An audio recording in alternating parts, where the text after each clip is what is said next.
kingdom of Rapunzel and Snow White's feather necklace.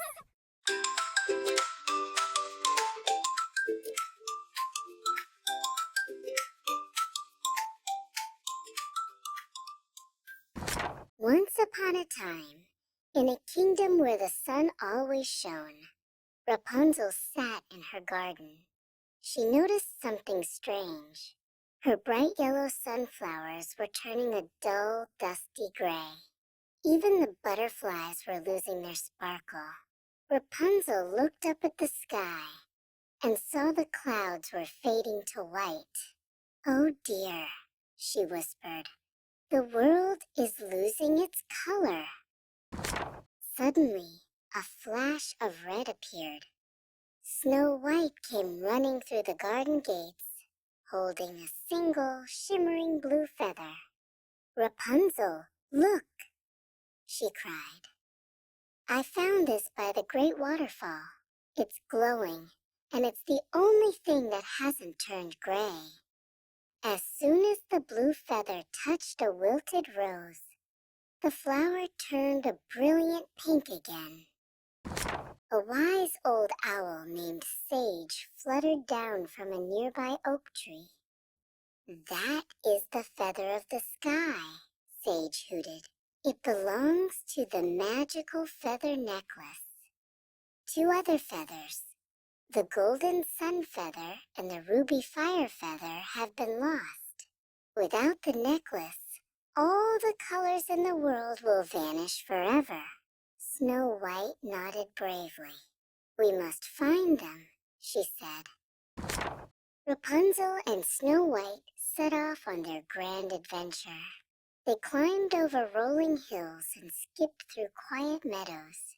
Everywhere they looked, the grass was turning the color of old paper.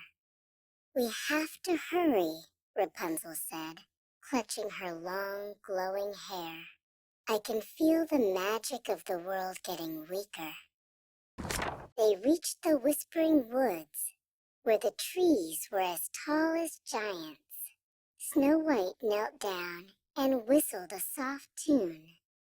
A tiny squirrel named Zippy scurried down a trunk. "High above in the treetop crown," Zippy squeaked, "the golden sun feather is stuck in a spider's web of silver silk." The tree was far too smooth to climb. "Don't worry," Rapunzel said with a wink. She threw her long, magical hair over a sturdy branch and used it like a golden rope. She climbed higher and higher until she reached the very top. With a gentle tug, she freed the golden sun feather. As she held it, the forest floor below erupted into a sea of emerald green. Next, they had to find the ruby fire feather. They traveled to the crystal caves, where the air was chilly and the walls were made of stone. Deep inside, they saw a warm red glow coming from a small ledge. But the ledge was guarded by a tiny, grumpy dragon who was shivering in the cold.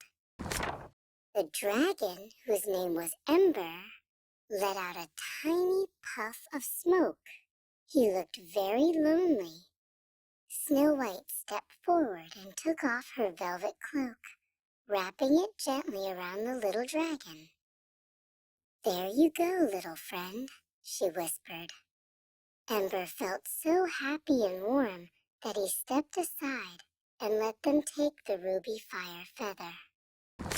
With all three feathers in hand, Rapunzel and Snow White hurried back to the garden. They found Sage the Owl and carefully placed the blue, gold, and red feathers onto the wooden necklace. The moment the third feather clicked into place, the necklace erupted in a rainbow of light. The light spread across the kingdom like a great wave of color. The sunflowers turned yellow, the sky turned a deep, beautiful blue, and the butterflies sparkled more than ever before. Rapunzel and Snow White shared a hug. They had saved the colors of the world, proving that with a little courage and a lot of friendship, anything is possible.